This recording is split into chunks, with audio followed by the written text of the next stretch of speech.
boa tarde, seja bem-vinda a mais um programa Conversa de Mulheres e hoje que estamos quase aqui a chegar ao Dia da Mãe. Já prepararam as surpresas para as mamãs aí de casa, as avós, os miminhos? Nós vamos dando aqui alguns miminhos ao longo desta semana. Teremos um programa especial na sexta-feira que antecede o Dia da Mãe, não é visto ser um domingo, portanto convidamo-lo já a estar presente e hoje eu acredito também vai ser um programa muito especial. Hoje vamos falar, apesar de irmos falar de uma doença, isto parece pouco animador, não é?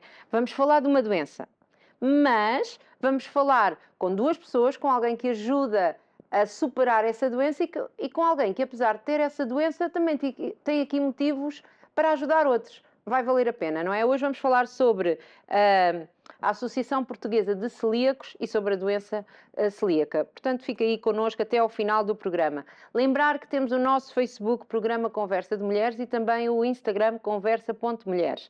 Lá consegue aceder a imensa informação. Inclusive, se está bem informado, sabe que é sobre isto que nós hoje vamos falar. Se não sabia, é porque ainda não foi ao nosso Instagram. Pois é. Então lá consegue saber a nossa programação semanal, consegue conhecer as nossas convidadas, os seus projetos. Quando vê um programa e se identifica com essa convidada, muitas vezes me abordam e dizem aquela pessoa de hoje, aquela pessoa do outro dia, aquela psicóloga, aquela, sei lá, e as pessoas se identificam. Então, por que não ir à rede social dessa convidada com a qual se identificou, partilhar, fazer um gosto, comentar? Porquê? Porque ao fazer isso está aqui a promover este empreendedorismo, está a promover o conhecimento, como hoje vamos falar sobre um assunto muito importante que muita gente desconhece, que pode estar a ser, se calhar, um problema na sua vida e não sabia que era isto. Portanto, é sempre importante partilharmos esta informação. Então, se identificou, se fez sentido, por que não partilhar e levar mais longe? As redes sociais servem exatamente para isso, para podermos levar mais pessoas, a mais faixas etárias, e ao fazermos isto aqui entre mulherio, entre mulheres, fica assim ainda muito melhor. Lembrar que também temos um canal de YouTube. Pois é, a Curiacos TV tem muitos programas, séries, programas infantis, os nossos programas diários, que somos nós aqui, nós e as manhãs. Temos o nosso programa, que também na realidade é diário, mas o contestatário, já sabem, isto é o povo a falar, que passa mais à noite. Temos programas de viagens e tudo isto pode aceder nas várias playlists do nosso canal do YouTube da Curiacos TV. E acho que já disse tudo. Hoje não temos aqui a Cláudia para conversar comigo e para eu me portar assim, se calhar um bocadinho não tão bem, não é? E dizer algum disparate, tem que ser aqui muito séria. Então vamos chamar as nossas convidadas, não acham bem? Vamos então passar um separador e voltamos já à conversa. Até já.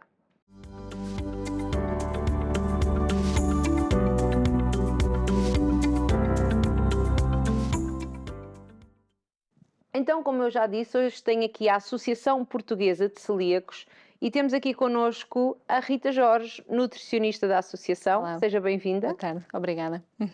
É sempre um prazer receber aqui estas pessoas que ajudam outras. Isso. E temos sempre muitas nutricionistas aqui, falamos com várias nutricionistas, mas nunca com alguém tão específico, aqui tão especializado. Não, e obrigada à Associação pelo convite que nos foi feito e nos permitir aqui divulgar não só o nosso trabalho, como sensibilizar para esta doença celíaca, sem dúvida. E trouxe aqui consigo alguém que é a Inês Bernardo. Olá, Inês. Obrigada pelo convite também. A Inês é celíaca. Eu sou celíaca, sim. Pronto, e vai-nos contar aqui um bocadinho o seu testemunho. Vamos, na realidade, vamos todas conversar, pode ser? Falar um bocadinho sobre isso, sim. É isso. Então, gostava que cada uma contasse aqui um bocadinho do seu percurso. Rita, nutricionista... Sim, e nutricionista realmente mais especializada, digamos assim, nesta área, porque ainda há pouco estava a falar com a Inês, eu ainda não tinha acabado o curso e já estava a trabalhar com a Associação Portuguesa de Celíacos. Como é que surge aqui? Porque não é celíaca. Não sou celíaca, não, como eu costumo dizer, sou celíaca já por afinidade, já são muitos anos, na verdade, mas não, foi precisamente porque o meu último ano de curso de licenciatura de nutrição foi a fazer um trabalho, na altura um projeto de investigação com a associação, e depois fui convidada a ficar. E fui ficando, na verdade, fui ficando exatamente, e a equipa também foi crescendo, a associação foi crescendo também e tem sido bastante proveitoso trabalhar numa associação que tenho esta oportunidade de trabalhar diretamente com as pessoas e poder ajudar, como estava há pouco a dizer, poder ajudar, intervir no bem-estar destas pessoas. É bastante E nutrição sim. sempre foi uma paixão? Aqui agora falando pessoalmente, com a Rita Sim. pessoal, sempre foi uma paixão? Sim, sim. A área da saúde em si sempre foi. Há pouco vinhamos até a falar sobre isso a caminho para cá. Já se conhecia? Já Ou mais ou menos a Inês foi minha paciente quando foi bom. diagnosticada, apesar que a Inês, como foi na altura da pandemia, foi por meios digitais, então eu já nem me recordava muito bem, porque isto do digital e a altura da pandemia foi assim uma fase mais diferente da nossa vida. Mas na verdade, há pouco estávamos a falar, porque lá está, a área da saúde sempre foi uma área que me cativou bastante. E na altura andava muito indecisa para o que é que ia e depois chamou-me a atenção que a área da nutrição, que há 14 anos atrás ainda era uma novidade, por assim dizer, no sentido que não havia tantos colegas nutricionistas como há agora. E felizmente foi uma área que cresceu muito, que hoje em dia as pessoas já dão muita importância. Exatamente. É isso que eu ia dizer. Sim, Hoje as pessoas já começam a dar a sido real um trabalho, importância, sim, exatamente. Tem sido um trabalho por parte dos nutricionistas, dos profissionais de saúde, em dar realmente a devida importância a esta área, sem dúvida. E também com tantas coisas cada vez mais processadas, mais doenças, também, mais não sei quê, sim, cada vez mais é preciso aqui a nutrição ajudar nisso. Sim, e neste caso da doença celíaca ainda mais, porque também, como já vamos ver, não é? Coisas específicas. Exatamente, onde o papel do nutricionista é essencial, tem uma intervenção essencial, sim. E Inês? Ainda não trabalha, de certeza, há 14 anos, como disse. Bem, se calhar está na escola há 14 anos, por aí. Portanto, é um trabalho. Como eu digo ao meu filho, é o trabalho. O teu trabalho é a escola, o teu trabalho é a escola. Pronto, eu estou agora no primeiro ano da universidade, sou estudante universitária. Não sei se por ter a doença celíaca, mas sempre gostei muito desta área de saúde, portanto também estou num curso de saúde. Sim. Que maravilha, que maravilha. Acho que depois, então, ainda por cima, descobrindo a doença, sentimos mais empatia por esta área, queremos descobrir mais, queremos saber mais e vamos explorando. E é depois na área de saúde, pronto, há vários vetores desta área de saúde que nós depois nos identificamos. Só que eu sou uma celíaca muito recente. Há pessoas que foram identificadas logo em crianças, normalmente é a idade mais comum, se bem que hoje em dia já se vê mais disparidade. Eu só fui diagnosticada há 2 anos, em 2020, há 3 anos. Portanto, vai-nos contar isso aí, não é? É isso. Então, antes de sabermos aqui sobre a história da Inês, o que é isto desta doença? O que é a doença celíaca? Doença celíaca é uma doença autoimune. Ao contrário do que vulgarmente se diz, não é uma intolerância alimentar, nem tão pouco uma alergia. Existem também, mas são coisas distintas. Pode-nos explicar essas diferenças? E o autoimune? Também é uma palavra que eu costumo dizer. Sim, não, exatamente. Pronto, o que é que eu ia dizer? Eu sei o que é, mas gosto de explicar. Não, mas lá está. A doença celíaca é uma doença autoimune crónica, ou seja, é para toda a vida. E o que é que acontece? O celíaco, quando ingere glúten, o seu organismo reconhece-o como um agressor, e é esta parte aqui da questão do autoimune. Porquê? Porque o organismo reconhece o glúten como um agressor e vai produzir anticorpos para o atacar. Logo vai estar a combater o seu próprio organismo.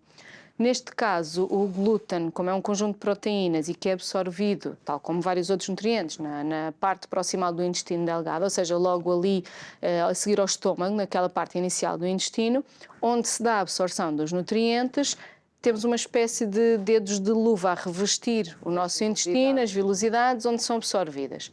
O glúten, ao ser absorvido aqui, é aqui que os anticorpos também vão atacar, maioritariamente. Que é uma grande chatice. Logo, estas vilosidades vão ficando achatadas e diminui a área de absorção dos nutrientes. Pronto, por isso é que tem esta parte aqui autoimune, no sentido que o organismo ataca-se a si próprio, e o que é que acontece? O facto de diminuir a área de absorção dos nutrientes faz com que os sinais e os sintomas mais clássicos, mais típicos da doença sejam realmente maioritariamente gástricos e intestinais, porque não há absorção de vários nutrientes. Logo aqui a questão do peso, o perda de peso acentuado. Tendem a perder peso? Porque não há absorção dos nutrientes, mas pronto, os sintomas são vários, como também já posso explicar, mas voltando aqui à definição da doença celíaca, também para percebermos aqui o conceito depois da diferença das alergias e das intolerâncias. Sim, porque eu pensava que estas pessoas eram aquelas que se tocassem no glúten já têm que levar uma injeção. Isso uma das nossas por norma são os alérgicos. Pronto. Mas a doença celíaca tem esta componente autoimune, é genética, ou seja, o celíaco já nasce com o gene, pode ou despoltar logo na infância, quando é introduzido o glúten, ou mais tarde por vários outros fatores, como vimos no caso da Inês, que foi só há cerca de 2, 3 anos atrás, não é? Há aqui No outros caso da fatores. Inês, que só descobriu há 2 anos atrás, ou 3 anos atrás, ela sempre foi intolerante ou só agora é que é intolerante? É celíaca, é diferente da intolerância. Ai, não é é celíaca. Mas ela sempre teve o gene. Pode já ter despoltado já mais tarde. Ou seja, ela mas pode ter lá o ela já gene, mas tinha. nunca ter E tido estar estado a adormecido. chatear. Exatamente. Ok. Pronto. E aqui o que Gene caracteriza a doença celíaca é precisamente isso. É o facto de ser uma doença autoimune, tem esta componente genética, logo é crónica, ou seja, para toda a vida, porque não mudamos o nosso código genético, não é? Porque é uma doença sim. para toda a vida e ocorre quando a ingestão de glúten, ou seja, por ingestão e não como os alérgicos por toque, não é? Ou seja, a Inês poderia mexer num pão com glúten, por exemplo, não lhe acontecia não lhe nada. acontecia nada desde que não levasse as mãos à boca sujas de farinha ou de migalhas. Tá bem? Pronto. No caso das alergias, existe, para já, é alergia ao trigo e a todas as proteínas do trigo, não é só ao glúten, é a todas as proteínas do trigo, ainda que vulgarmente se diga que é alergia ao glúten, mas na verdade é a todas as proteínas do trigo.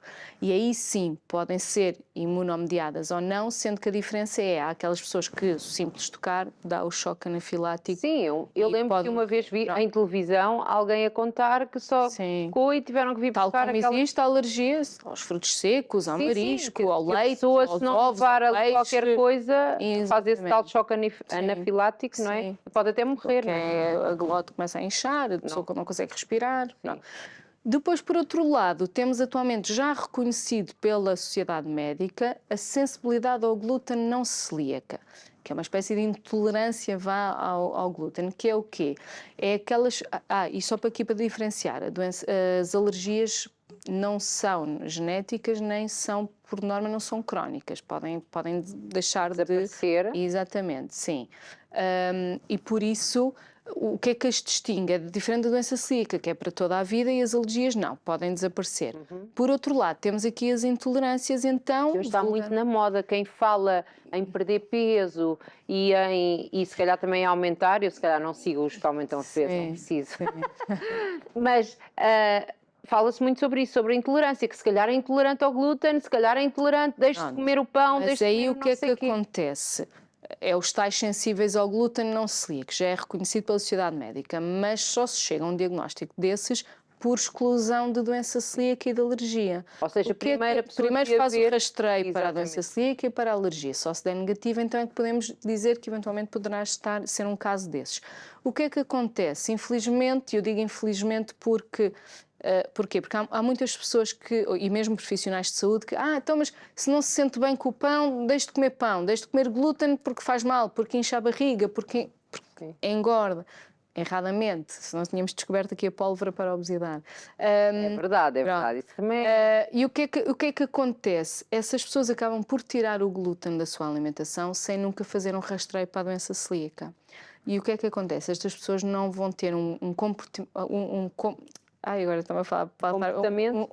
compromisso com a dieta a 100%. São aquelas pessoas que não comem, exato, mas depois nos dias festivos até comem e não passam ali um bocadinho mal. Como aquela ideia de dieta de segunda a sábado. Exatamente. Ou seja, e ao domingo acabam por estar a ingerir glúten na mesma, quando na verdade podem ser doentes celíacos e os doentes celíacos não podem de todo ingerir a mínima quantidade que seja, porque vai provocar aquele tal processo imunológico de produção de anticorpos. E, ou seja, a pessoa pode até não estar a sentir muitos sintomas de princípio, mas se isso vai desgastar as velocidades, daqui a um tempo pode trazer consequências graves. Por isso é que eu digo, infelizmente... Não, é reversível. Estas velocidades depois recuperam, felizmente, com o tratamento, que consiste essencialmente na dieta isenta de glúten. E aqui o tratamento é comum às 3 patologias e outras mais que haja em relação ao glúten. A verdade é que é evicção total do glúten. Aqui a questão é estes falsos intolerantes que não têm o cumprimento correto da dieta e acabam por estar a ingerir glúten e mais tarde vir a trazer problemas. Quando que se tivessem feito o rastreio antes de tirar o glúten da alimentação, eram diagnosticados corretamente e aí já não traziam possíveis consequências, não é, do não cumprimento da dieta. Temos aqui uns números que há cerca de 10 a 15 mil diagnosticados, mas que a associação ou algum estudo acha que podem ser até 100 mil? Sim, a verdade é que a prevalência da doença celíaca é cerca de 1 a 3% da população. Muita gente. Se nós extrapolarmos isto para a população portuguesa, isto a nível até mundial, mas mesmo os Ok. estudos que já foram feitos em Portugal pela doutora Indina Antunes, de Braga, de pediatria, de gastropediátrica, a verdade é que os números em Portugal são semelhantes ao resto da Europa e mesmo a nível mundial. Por isso, se nós extrapolarmos isto para a população portuguesa, temos cerca de 100 mil celíacos em Portugal. Mas que só 10 ou Se 15 nós mil estão. se estimamos que hajam cerca de 15 a 20 mil diagnosticados, ou seja, há cerca de 80 a 85 mil celíacos, portugueses que são celíacos e não sabem. E este é o grande problema da doença celíaca, é o subdiagnóstico, não só em Portugal, mas no resto da Europa, do mundo em si. Porquê? Porque, e aí leva-nos à questão dos sintomas, porque realmente os sintomas são tão variados, não são sempre os clássicos de gastrointestinais e dificulta o diagnóstico. Os sintomas mais clássicos... Levar alguém a ir fazer esse exame que falou, que já lhe vou perguntar o que é que se faz. No caso, por exemplo, das crianças, torna-se mais simples e por isso é que há uns anos atrás falava que a doença celíaca era uma doença da pediatria, coisa que atualmente já não é considerada, porque lá está, temos cada vez uma maior incidência em adultos. A verdade é que uma criança, quando é introduzido o glúten na sua alimentação, entre os 6 meses e os 2 anos de idade, se a criança deixa de crescer, não é? Ou seja, as curvas de percentil, em vez de continuar a subir, começam a estagnar ou até mesmo a diminuir.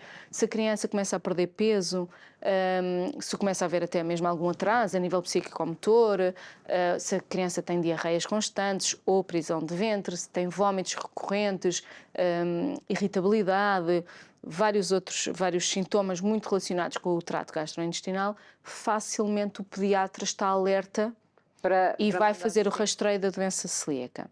Se a criança passa esta fase sem grandes sintomas clássicos, não é, gástricos e intestinais, e começa a entrar depois noutra fase em que já é, por exemplo, até uma criança que cresce, como nós podemos ver pela Inês, não é, uma jovem adulta já até bastante alta, não é, com desenvolvimento perfeitamente normal. Fala perfeitamente aqui, muito bem, tudo muito inteligente. Ou seja, se nós vemos uma criança que até tem um crescimento estável, normal, e depois tem outro tipo de sintomas, como por exemplo as gastroenterites que não passam, exato, as recorrentes, estomatites afetosas recorrentes, aquela criança que está sempre doente, que acaba por ter até depois uma maior probabilidade de desenvolver outras alergias até alimentares ou do foro respiratório. Pronto.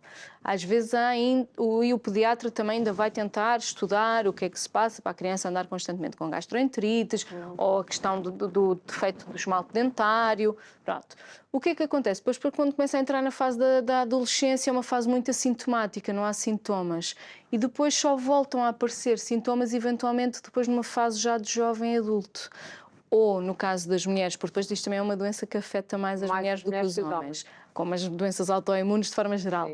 Mas depois o que é que acontece? Nas mulheres, principalmente a questão da amenorreia, ou seja, a ausência da menstruação, ou mulheres que tentam engravidar depois e não conseguem.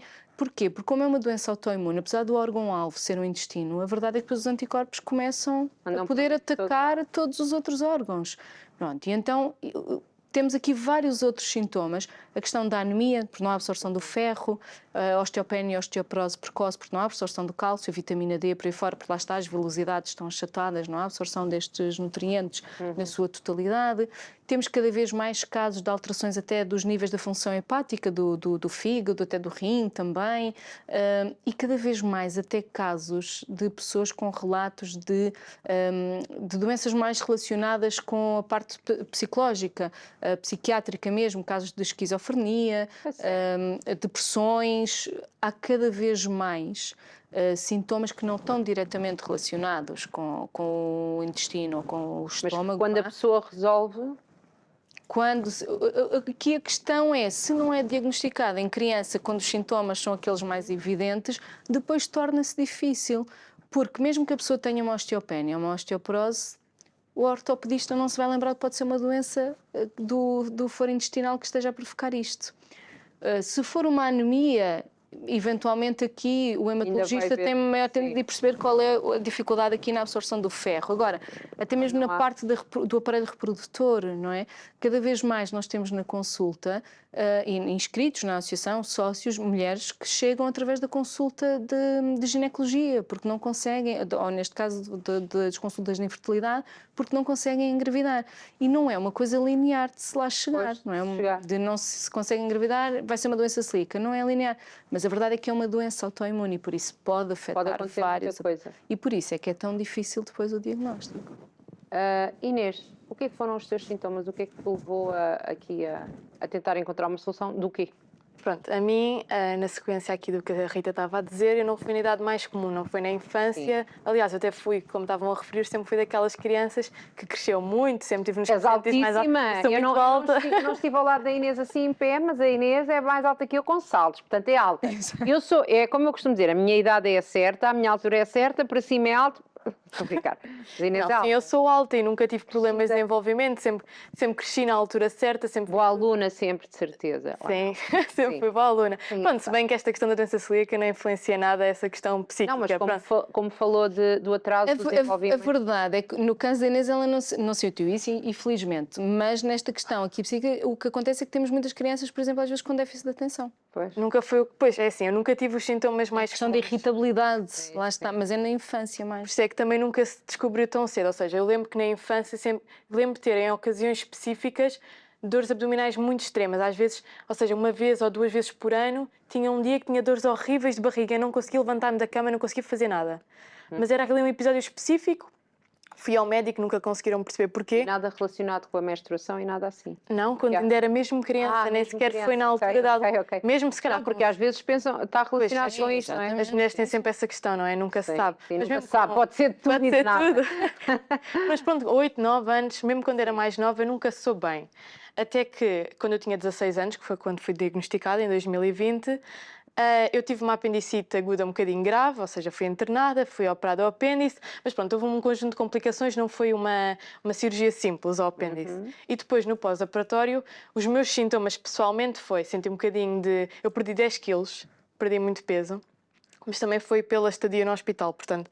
Mas assim que saí do hospital não tive aquela recuperação que seria de esperar, porque uma apendicite comum normalmente tem uma recuperação de 2, 3 dias, as pessoas depois sentem-se bem. Sim, é uma coisa que poderia dar em algo muito grave, mas quando é tratado aquilo... Sim, no meu caso deu efetivamente algo bastante grave. E depois no pós-operatório começou a saber que não estava a evoluir tão bem, tinha perdido peso, ainda tinha desconforto abdominal. 10 quilos é muito, não é? Tinha a tal obstipação e tinha anemia. Pois. Pronto.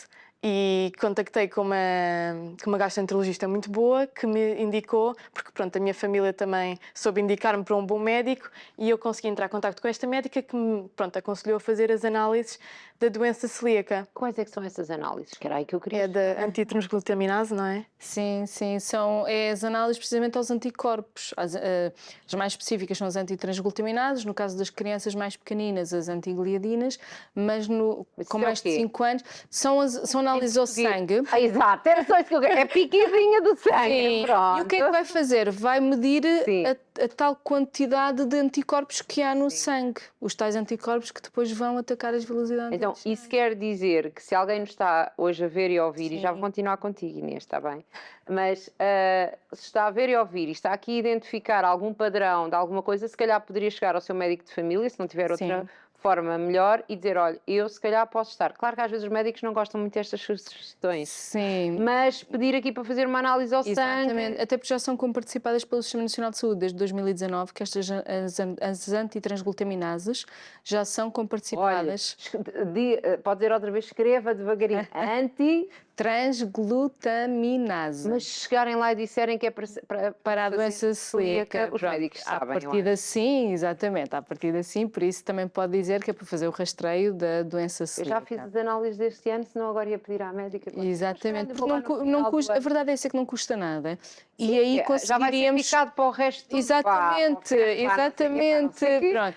E a verdade é que se nós conseguíssemos que grande parte da população fizesse esse rastreio, nós íamos apanhar os tais 80 mil portugueses que são celíacos e não sabem. E o que é que acontece? Pode ser pessoas que realmente têm sintomas e que andam a sofrer e a sobrecarregar o Sistema Nacional de Saúde com consultas, com internamentos, com... Que, aliás, está provado, já falámos aqui que o intestino é considerado o segundo cérebro. Portanto, quando o intestino não está bem, há uma série de coisas... Não, é verdade. Sim. Portanto, há o cérebro, não é, que comanda tudo isto, e depois há o intestino que também comanda tudo isto. Sim. Que há muitas coisas que vêm daí do Exatamente. intestino. Não é? Por isso, se as pessoas fizessem este rastreio, em vez de retirar logo o glúten da alimentação, porquê? Porque para fazer estas análises tem que estar a ingerir glúten, porque senão os anticorpos vão dar negativo, mas é porque a pessoa não está a ingerir, não é? Claro. Isso é importante, a pessoa não se desconfiar que tem doença celíaca ou uma sensibilidade ou intolerância, o que seja, nunca deve por autonomia própria retirar o glúten. Deve primeiro fazer estas análises, que lá está, não custam nada, é fazer estas análises para perceber se é um caso de doença celíaca ou não, porque vai estar a evitar muitas futuras complicações. E então, continuando aqui com a Inês, então a médica sugeriu ir fazer estas análises. Sim, depois você ganhou os pontos todos. A Inês ganhou os pontos todos. Tinha aquilo tudo lá em cima. Tinha tudo, pronto, disparado, uma data de anticorpos e depois na sequência faz também uma endoscopia para confirmar, que é para ver esta tal questão Não gostou muito da de fazer atrofia. É assim, é sempre desconfortável, não é? Nunca é um teste muito agradável. Mas pronto, dá-nos um certo... Faziam endoscopia por aqui. Endoscopia, sim. Para ver o intestino. A pessoa pode como é- ser sedada também. Eu fui sedada, Assim que mas a pessoa pronto, pode fazer como é nesta sedada, parte aqui de cima do intestino, Não faz dá todo para o ver. sentido. Eu não sabia. Pensava que intestino não era assim que se fazia. Porque normalmente fala-se nas colonoscopias, mas Exato. a verdade é que o nosso intestino tem muitos metros. Se fôssemos a fazer Sim, uma colonoscopia, sim. para chegar ao início do intestino... Não, mas é importante explicar porque há muitas pessoas que chegam até nós e dizem mas eu não sou celíaca de certeza porque eu já fiz uma colonoscopia. Ok, mas isso não serve para diagnóstico. Pronto. É mesmo como a Inês estava a referir, depois como é logo no parto endoscopia. inicial, faz... Então Sim. ficou confirmado. Pronto, já havia, claro que já se desconfiava depois das análises, mas depois tem que se confirmar. E eu tive sorte porque a minha médica era muito informada e acho que até entra sempre muito em contacto aqui connosco. com a Associação Portuguesa de Celíacos, então eu fui logo acompanhada desde o início. Pouco tempo depois de descobrir a doença celíaca, tive uma consulta de nutrição com a Rita e comecei logo a ter a formação, o que é que eu posso comer, o que é que eu não posso. E como eu já sempre fui uma pessoa, sempre tive cuidado com a alimentação e gosto muito desta área de saúde, então para mim fez sentido. Claro que é sempre um choque, é triste. Nós É isso que eu lhe ia perguntar. Como é que é agora? Há uma série de coisas. O que é que não se pode comer? O que é que foi assim o maior choque? Agora não posso, nunca mais na minha vida. Maior choque. Eu acho que nem são assim as grandes coisas, são as coisas do dia a dia. Sim, mas o que é que foi? Pode ser pão. Pão é a vida de muita gente. Pão, se calhar pão, de manhã estamos habituados a comer uma temos ali uma torrada. produtora ali, pão. Ai, se me tiram o pão, eu bato em alguém. Pronto, são aquelas coisas que estamos habituados inconscientemente a comer e que têm glúten. Por exemplo, uma torrada de manhã, aquelas pequenas coisas. Se calhar alguém faz anos, vamos comer uma fatia de bolo no aniversário. Se bem que, pronto, eu não sentia tanto essa diferença porque eu nunca comi muita pastelaria antes. Mas sei que, por exemplo, o pão e os bolos nas Se calhar por isso é que não tinhas assim tantas coisas, porque já eras uma menina bem comportada nesta área. Mas é assim, nós consumimos sempre tanto glúten inconscientemente. Agora eu que tenho a doença celíaca e tenho que o evitar, apercebo-me quantas vezes é que o consumi no meu dia-a-dia. Porque há tanta coisa que se calhar não é em grandes quantidades, não é óbvio que é a massa e o pão, mas tudo, sei lá, um crepe, uma panqueca, umas bolachas, sim. tudo tem glúten. Gelado. Pode Um gelado, um pão gelado. Pão gelado. Pronto, e depois, sem falar daqueles que estão escondidos, não é? Exato, sim. Que não são tão óbvios. Foi fácil aceitar esta... Sim, com 16 anos começamos a ter mais vida social, a querer sair mais. Álcool pode-se? Cerveja não, porque é derivada da cevada. Mas há cerveja sem glúten, ou seja, há sorte para... Sim. Está tudo bem. Eu acho que agora também já há muito mais coisas do que havia uns anos antes, porque agora nós próprios, que eu nunca tive de ter esse cuidado, graças a Deus, mas agora vejo que há muitas coisas, gluten free, mas antes não havia, não é? Quando eu era mais nova, quando eu tinha 16 anos, eu não via nada gluten free no supermercado. Estávamos a falar disso há bocadinho, eu tive sorte dentro do bazar, porque já descobri a minha doença celíaca numa altura em que havia muito mais oferta do que há 14 anos, não é? Porque lá está, por causa destas pessoas que não se sentem celíacas ou não estando Também. diagnosticadas, acabam por ir atrás disto de procurar estes alimentos. E também porque a associação, lá está, tem feito um trabalho essencial nessa área de sensibilizar as empresas do setor alimentar para a produção destes produtos ou para o facto de trazer marcas estrangeiras para Portugal, para termos uma maior oferta. Pronto, isto realmente tem sido todo um mercado. Para não ser este choque tão grande, não é? Sim, sim. Um jovem, por exemplo, descobre isto e pensar, acabou a minha vida. Até porque é muito diferente de ser-se diagnosticado em criança. Imagino que com 2, 3 anos a criança é diagnosticada e aí é um choque maior para os pais do que propriamente para a criança, porque a criança muito facilmente se vai adaptar a esta alimentação, habitua-se e quando chegar aos 16 anos, exatamente, e quando chegar aos 16 anos já vai ser uma coisa normalíssima, e aí cabe aos pais, sim, saber lidar com a situação, pedir ajuda, não é? Inscrever-se na associação, obter a nossa ajuda, informar-se para saber todas as estratégias para dar à criança e tentar simplificar, não é? Do que ser diagnosticado já em jovem ou até mesmo, imagina, em casos daquelas pessoas que são diagnosticadas aos 50 anos. É que já há rotinas feitas, não é? Exatamente, e estas pessoas são as mais difíceis de aceitar o diagnóstico e de alterar os hábitos alimentares. Para já de aceitar, os hábitos alimentares viveram de outra maneira. Tudo o que mexa com os nossos hábitos alimentares é difícil de mudarmos, não é? Por isso é que se lá está, senão todos fazíamos uma alimentação saudável, não é? E era tudo muito mais fácil, mas na verdade não, porque somos criaturas de hábitos e temos aqueles hábitos e torna-se depois difícil. E eu vejo muito isso nos nossos pacientes, que realmente as crianças aderem muito mais facilmente à alimentação sem glúten, ao tratamento que é a dieta isenta de glúten, e os adultos têm uma maior dificuldade. O único tratamento é este. O único tratamento é este. E aqui o glúten está presente no trigo, no centeio e na cevada, aqui nestes 3 cereais. Por isso, tudo o que seja feito com um ou com mais destes 3 cereais tem que ser excluído da alimentação, mas substituído pelos seus equivalentes isentos de glúten que lá está. Atualmente já existe muito mais variedade no mercado. Quando entrei há 14 anos atrás na associação, não se comparava com a oferta que há hoje. E se falarmos com pessoas que já são diagnosticadas há 30 anos... Essas pessoas, se calhar, tinham que ir àquelas lojas especiais dos produtos naturais. Não havia essas lojas há 30 anos atrás. Já existiam algumas, as ervanárias já existem há muito tempo. Sim, mas não existiam produtos sem glúten em Portugal. Existia a maisena e pouco mais. Pois. Havia depois, obviamente, os alimentos naturalmente isentos de glúten, o arroz, a batata, quer dizer, se nós olharmos para a roda dos alimentos, facilmente nós percebemos no grupo dos cereais, temos ali alguns alimentos com estes cereais, mas tudo o resto é naturalmente isento de glúten. Por isso, obviamente, as pessoas tinham sempre alimentos. Não tinham era o pão, não tinham as massas, não tinham as bolachas que existem hoje em dia, tinham que fazer tudo em casa.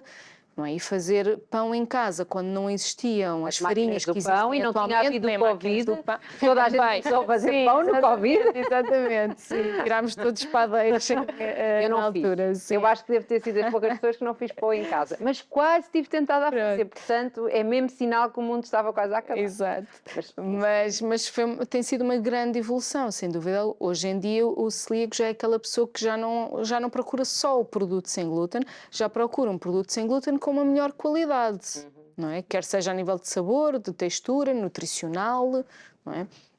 Hoje em dia já há uma grande oferta, exatamente. Então, temos aqui nas vossas redes, e acho que temos aí um panfleto também sobre isto, que é os 3 P's, permitido, proibido e perigoso. Exatamente, sim. E esta é uma ferramenta essencial para estas pessoas. É uma ferramenta essencial para estas pessoas que têm que cumprir uma dieta isenta de glúten, porque lá está. Sim, porque lá está. Isto é os celíacos não têm que fazer medicação.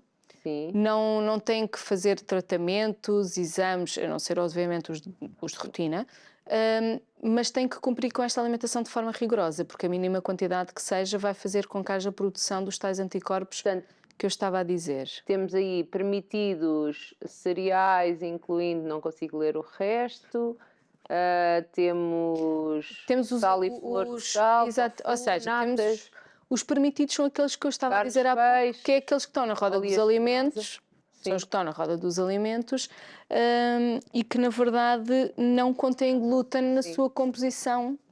Na natureza, ou seja, a carne, o peixe, os ovos, os laticínios na sua forma simples, as frutas, os legumes, por aí fora. Depois temos outros alimentos que não pertencem à roda, como estava a dizer, o sal, o açúcar. Foi os que eu consegui ler melhor. Mas, por exemplo, as próprias leguminosas são naturalmente isentas de glúten, os frutos oleaginosos, por aí fora, todos esses são naturalmente isentos de glúten. Depois temos os que têm glúten efetivamente na sua composição, a sua receita base, por assim dizer, não é? Não só o trigo, centeio e cevada, como todas as suas variantes, que são os proibidos. Mesmo o triticale, espelta, camute, bulgur, todas essas variantes do trigo contêm glúten. É? Exatamente. E é muito importante porque normalmente as pessoas acham que, mas... Pois é, farinha de não sei o que. Exato, e já não há problema, mas não, também. O único que não é trigo, apesar do nome, é o trigo sarraceno. É um pseudo-cereal, tal como aqui no... São plantas, por assim dizer. Quem é que o trigo sarraceno? Não é trigo, exatamente. Pronto. E o que é que são aí os perigosos? E depois, portanto, são aqueles que estão ali no laranja. Sim, aqui nos proibidos, lá está, pão, massas, bolachas, por aí fora, todas essas coisas que é a natureza, as próprias delícias do mar, que as pessoas não se apercebem, as suas variantes, têm farinha na sua composição e por norma é farinha de trigo, a cerveja, as alheiras, as farinheiras, como o próprio nome diz. Farinheiras, está mesmo a dizer. Depois, os perigosos, mas existem isentas de glúten. Nós comemos à mesma, eu como farinheiras à mesma. Exatamente. A questão é esta. Nós temos inclusive um talho certificado pela associação que tem processados de carne certificados porque, como aliás, agora podemos saltar, mas continuamos aí a falar, porque vocês fizeram este projeto, não é? De certificação gluten-free de estabelecimentos, hotéis, restaurantes, gelatarias, pastelarias e um talho. E um talho, exatamente. E é a única em Portugal, se não mesmo a nível europeu, termos um talho certificado, porque lá está, a carne é isenta, os seus processados já podem não ser. E é aqui que entram os perigosos, que é quando o alimento deixa de estar em natureza e passa a ser processado. Deixamos de ter uma carne e temos um chouriço, um fiambre, ou deixamos de ter um leite simples e temos um leite achocolatado, ou com sabor a outra coisa, ou com adição de cereais. E quando vem esse, já vem. E aí já pode ter glúten. Porquê? Porque são-lhe adicionados ingredientes. Na verdade é tudo aquilo que o celíaco vai comprar às prateleiras do supermercado e que está embalado. Tem que ler o rótulo. Tem que ler o rótulo. Tudo o que está em natureza não precisa. Tudo o que está embalado tem que ler o rótulo. É essa a regra do celíaco. E ler rótulos. E constantemente. Eu agora estou. Mas se calhar não vai aos ingredientes, vai à tabela do valor nutricional, vai aos ingredientes. Pronto. Então é aqui uma consciencialização maior sobre a questão. Eu ando muito a pensar que faz muito sentido as pessoas que dizem que tudo o que é embalado e que não é natural só pode fazer pior do que o outro. Para nós é automático. Vegan ou gluten free, percebo para quem tem a doença. Mas nem tudo o que é gluten free é melhor. É saudável, exatamente. De todo. Por isso é que é um mito a questão de dieta isenta de glúten e emagrecer. Por isso é que eu penso assim, se eu não preciso do gluten free, então mais vale ver ir o mais natural possível, sem dúvida. Com menos ingredientes. Normalmente eu já olho, se aquilo já tem uma coisa muito grande, eu indecisa, já não compro. Depois, se quer mesmo comprar, deixa-me lá ver o que é que tem. Mas a questão é que o celíaco tem mesmo que fazer isso para todos os alimentos, precisamente para perceber se tem algum dos ingredientes proibidos. E aqui, voltando um bocadinho atrás, àquilo que estamos a falar há pouco, ainda que a doença celíaca não seja uma alergia, existe alergia ao trigo e, por cruzamento, ao centeio e à cevada. E temos uma legislação a nível europeu que nos protege nesse sentido, que há 14 alergénios previstos na legislação, em que se um produto tiver algum desses alergénios ou a possibilidade de contaminação, tem que vir identificado no rótulo. Contaminação é o facto de estar numa linha, no mesmo sítio onde são feitos outros produtos com glúten, por exemplo. E isto acontece para os 14 alergénios, sendo que está lá trigo, centeio e cevada. Ou seja, se algum produto embalado tiver glúten, tem que vir lá ou em letras maiúsculas ou em negrito para que a pessoa consiga identificar. Por isso é que também vemos muitas vezes o leite em letras maiúsculas, ou a soja, ou o ovo, porque são também alergénios. Ao celíaco não faz mal nenhum, mas existem alergias alimentares. Exatamente.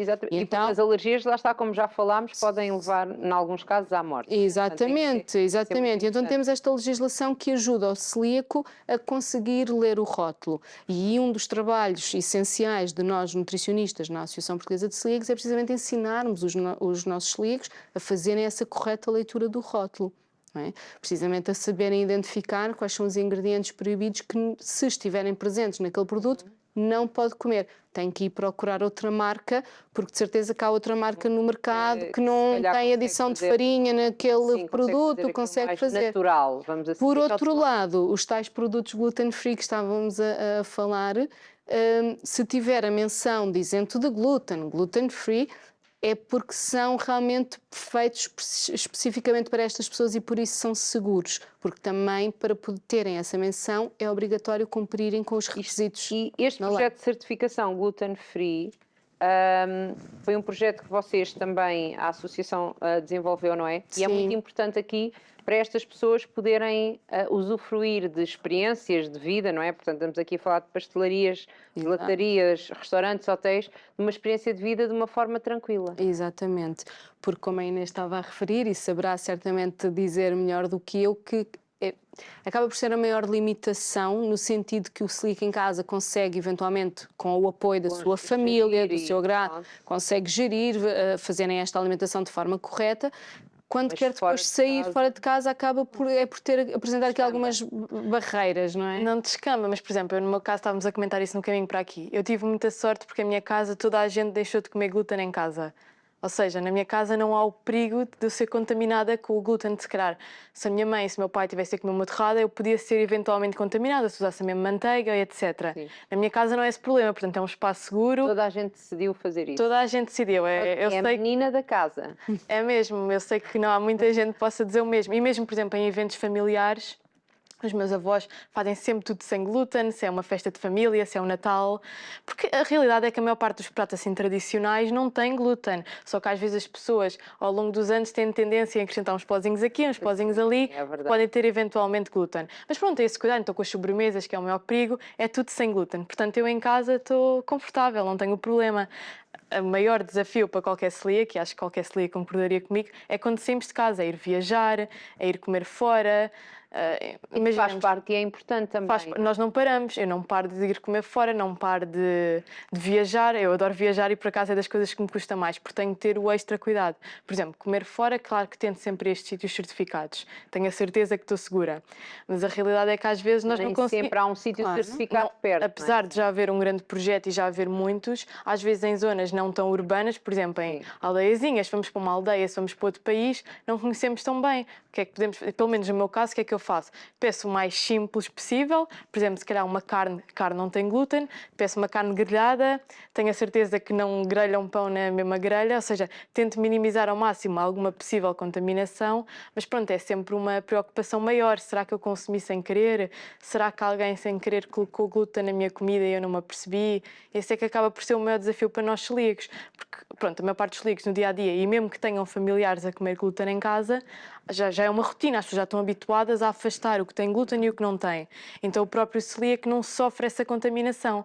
Agora, ao sair de casa é que já é um esforço de cada um. Eu estava a imaginar batatas fritas. As batatas não fazem mal, não é? Batatas fritas também não têm glúten. Não têm, mas se for comer a um restaurante... Sempre, se não fazem panados, na mesma grelha, se não fazem... E quase todas, e muitas das batatas fritas são pré-fritas. Essas pré-fritas às vezes farinha. levam uma farinhazinha para serem assim mais saladiças. A questão é perguntar. Acho que os celíacos ao início, eu falo por mim, como também sou uma celíaca recente, temos aquela vergonha, é muito chato, estou com um grupo de amigos, estou num restaurante... Agora vou perguntar, então isto. Mas já me apercebi que, pronto, é para a minha saúde, acho que não há problema nenhum, e os celíacos que perguntem, é principal. Perguntem, façam 1001 perguntas, até estarem seguros o suficiente. Mais vale fazermos perguntas e sermos um bocadinho chatos e, se calhar, quem nos está a servir ter que ir confirmar lá dentro, do que depois, se calhar, passarem umas horas e nós estarmos a sentir extremamente mal só porque tivemos vergonha de fazer uma pergunta ou duas. Portanto, acho que... E aqui a Rita estava a dizer que às vezes os celíacos até têm que dizer que sofrem de alergia. Temos que mentir. É verdade. Para levarem mesmo a sério. Porque se temos que se nós dissemos assim, pois o meu intestino não gosta muito do glúten. Depois daqui a um tempo não gosta, fica aqui as pessoas não ficam... levam a sério, triste, né? mas nós às vezes temos que incutir um bocadinho de medo nos funcionários da eu posso sair aqui para o lado e o seu restaurante vai ficar fechado porque eu caí aqui, a língua de fora. É porque há pessoas que efetivamente há esse perigo e sentimos às vezes que como não é uma coisa imediata para nós, sentimos que se não lhe incutimos esse medo, os profissionais não vão ter o mesmo cuidado. Não vão, sim, vão lá dentro dizer que foram e não foram lá dentro nada. É um bocadinho triste, mas eu agora já começo a haver mais formação e normalmente quando pedimos o cuidado de maneira geral. Também agora eu acho que também já se está muito informado sobre este assunto. Já se acaba por estar mais, sim, sem dúvida. Ainda assim, nós temos esta facilidade da nossa gastronomia portuguesa ser muito naturalmente isenta, como a Inês estava a dizer, e podemos aqui, logo à partida, optar por coisas mais simples e questionar outras, sim. Mas ainda assim, este projeto de certificação, que já foi desde 2011, veio aqui ajudar muito a que os celíacos conseguissem ter locais seguros onde ir com ofertas especializadas.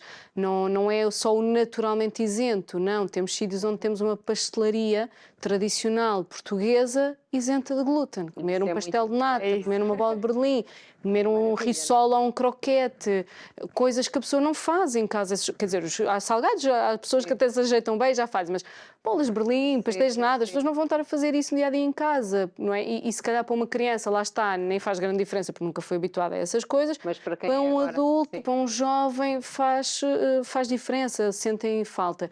E mesmo para as crianças, obviamente, vê os amigos a comer e também querem, e este projeto veio colmatar aqui esta situação, o facto de permitir aos celíacos uma melhor qualidade de vida, o poderem sair de forma mais tranquila. E é um projeto que tem vindo a crescer.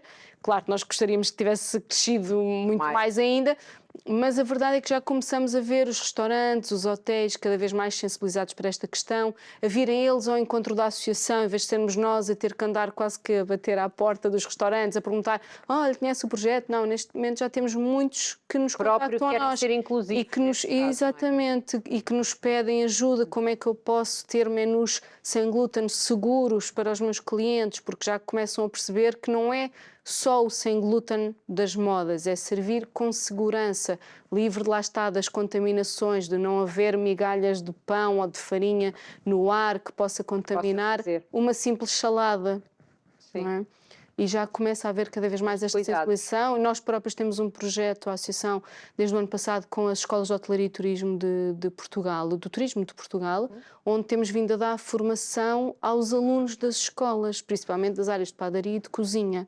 Que é precisamente para que logo desde a formação eles tenham estas informações, tenham esta base, colocar lá a semente, não é? Para que eles, quando forem para o mercado de trabalho, saberem que, atenção, eu já ouvi falar nisto, não é uma moda, eu preciso ter cuidado quando tenho estes pedidos. E agora, dia 16 de maio, vai ser o Dia Internacional do Celíaco. Nós temos aqui até em cima da mesa imensas brochuras, informação que dão. Sim. Nós já estamos quase a terminar, ainda temos que falar dos eventos, o que é que vocês fazem e também da parte jovem. Exato. Portanto, temos aqui que dividir aqui o nosso tempo para isso. Os nossos eventos, agora no mês do celíaco, maio, fazemos várias atividades, mas a principal de todas nós fazemos no dia 16 de maio, é o dia da consciencialização da doença celíaca, onde nos últimos anos temos atuado muito junto das escolas, onde apelamos a que as escolas que tenham celíacos ou não, que se inscrevam na nossa atividade, onde nós pedimos que se vistam de azul, que é a cor da consciencialização da doença celíaca, que está definido. Também, exato. A gabar estas unhas exato, do mês de maio.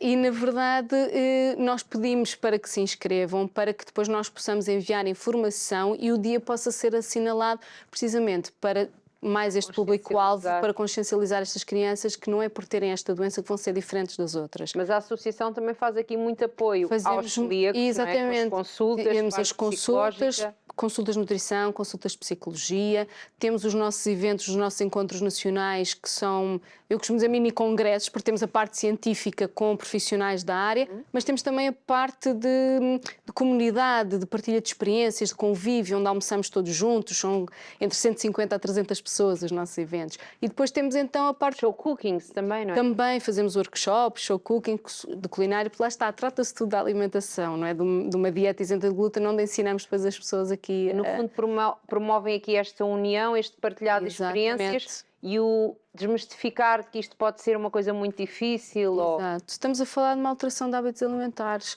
Pode ser difícil no início a pessoa adaptar-se, mas depois consegue e não requer outros tratamentos. Só por si esse fator é extraordinário. Já resolve, não é? Exatamente. E aqui a Inês está ligada aqui à APC Jovem, não é? Sim. Que também tem eventos para jovens. Nós temos até umas fotos que vão passar. Sim, agora o principal, estamos a organizar aqui em 2023 o Summer Camp da CYE. O Summer Camp é um projeto que já existe há muitos anos, desde 1999, começou na Hungria e depois cada ano vai rodando entre países europeus. E qual é a ideia? É atrair um grupo de cerca de 50 jovens celíacos de qualquer país europeu, pronto, tem que ser membros de uma associação celíaca e normalmente, pronto, entre os 18 e os 30 anos. E a ideia é proporcionar uma semana no país anfitrião. No nosso caso, vamos tentar proporcionar uma semana em Lisboa, exatamente. Temos aqui as imagens. A fornecer um bocadinho da nossa gastronomia local, algumas Vai atividades. haver pastéis de nata sem glúten. Vai haver pastéis de nata. Tem que ser. Vai haver, pronto, todos os pontos turísticos que os celíacos às vezes ficam um bocadinho intimidados de viajar, tanto pela gastronomia que depois também os impede de conhecer as próprias cidades. E a nossa ideia é conseguirmos juntar uma alimentação saudável e que vá de encontro às suas necessidades, como também conhecer uma cidade nova. E é um projeto muito giro. E pronto, nós temos 6 organizadores agora. Quer dizer, agora somos 4 ou 5 organizadores. Sim. Se eu pudesse falar deles muito rapidamente. Podes falar deles. Posso falar? Sim. Pronto, a Patrícia Lima, a Beatriz Venturini, a Diana Ribeiro, o Eduardo Guimarães e eu estamos aqui à frente deste projeto. E vai já ser de 21 a 27 de agosto deste ano. E depois desse 21 a 27 de agosto vão ter um O nosso campo de férias, que também já fazemos, já é a 12ª edição, vai ser para mais novos, não é? Para mais novos, é mais dirigido entre os 6 e os 18 anos, para crianças celíacas e não só, está aberto ao público em geral. Férias sem espiga. Exatamente, e posso-vos dizer que nos últimos anos nós tivemos cerca de metade dos participantes não celíacos. Precisamente porque o que nós queremos é promover estas crianças que percebam que se podem divertir sem se preocupar com a alimentação, porque estão limitados nos outros campos. E ali não. E mesmo o não celíaco vai, come sem glúten todos os dias, nem se apercebe, a comida é igualmente saborosa, porque o importante é eles partilharem experiências, divertirem-se ao máximo durante aquela semana. Exatamente. Rita, o que é que nós precisamos dizer? Estamos aqui a entrar mesmo nos 2 minutinhos finais. Que sempre que necessitem entrar em contacto com a Associação Portuguesa de Celíacos, qualquer dúvida que tenham, temos o site que é o celíacos.org.pt, temos o nosso Facebook também, a Associação Portuguesa de Celíacos, podem conhecer o Instagram, a atividade, Celíacos, onde nós divulgamos todas as nossas atividades no site, no Facebook, no Instagram, divulgamos sempre tudo, os nossos workshops, encontros, o campo de férias, o Summer Camp, tudo isso é divulgado nas nossas redes sociais. Temos os nossos contactos telefónicos, nós não atendemos só celíacos sócios, nós atendemos toda a população que necessite de algum esclarecimento, estão à vontade para nos ligar. Sim. Porque acho que hoje levantámos aqui algumas dúvidas. Exatamente. Esclarecemos algumas, mas eu acho que também deixámos aqui a pulga atrás da orelha algumas. Sim, precisamente para os tais 80 mil que ainda não têm. Ainda não têm. Inês, o que é que gostavas de dizer aqui para finalizar? Sim, mais se calhar dirigido aos celíacos, que é... Acho para ali. Sim. Que é, pronto, a doença celíaca não vos define, é uma parte da vossa vida, é só a vossa alimentação e é só não deixarem isso, pronto, impedir-vos de viver a vossa vida, de ter experiências, de viajar, de ter atividades, porque é uma pequena parte, é só não comer glúten e vivemos a nossa vida normalmente, não sentimos dor, somos felizes à mesma, portanto é a relativizar, há doenças muito piores e é viver assim que estamos muito bem. É verdade. Grande dica, este pensamento muito positivo da Diana é essencial para a aceitação do diagnóstico, sem dúvida. Principalmente quando se é... Inês. Já foste batizada também. Descobriste que agora foste batizada aqui aos... Falaste na Diana e eu agora fiquei, desculpa. Rita, o que é que quer dizer aqui às pessoas? Que contactem a Associação Portuguesa de Celíacos, qualquer questão que surja, estejam à vontade, porque realmente há muitas pessoas a sofrer com sintomas e que devem fazer o rastreio o quanto antes. E eu que tenho que agradecer às duas, porque foi um programa fantástico, porque falámos aqui de uma doença, mas eu acho que falámos de uma maneira muito positiva e no sentido de prevenirmos e de, lá está, de fazer um rastreio e de se viver a vida. Exato. Não é? Então desejo tudo bom para as duas, para a associação. Está aqui desde já feito o convite para nos virem contar como correram estes eventos, voltarem, falarmos outra vez sobre este assunto com outras pessoas, com as mesmas, está bem? Tudo bom, está bem? Obrigada. E nós vamos embora, pois é. Foi um prazer estar aqui neste programa. Portanto, hoje estivemos aqui à conversa com uma nutricionista e também com uma doente celíaca, mas que vimos que afinal...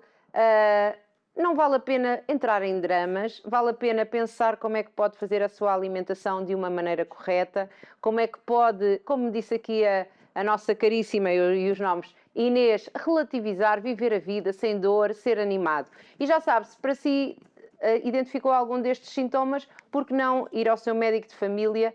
Depois volta atrás no programa, que eu não sei dizer aquele exame trans não sei o quê, mas falar sobre o exame para a doença celíaca e quem sabe vai viver um bocadinho melhor o resto da sua vida. O importante é que seja feliz e que partilhe este programa com quem precisa. Quanto a nós, voltamos no próximo programa, já amanhã, às 15 horas, para mais surpresas, porque estamos aqui a preparar muitas surpresas para o Dia da Mãe.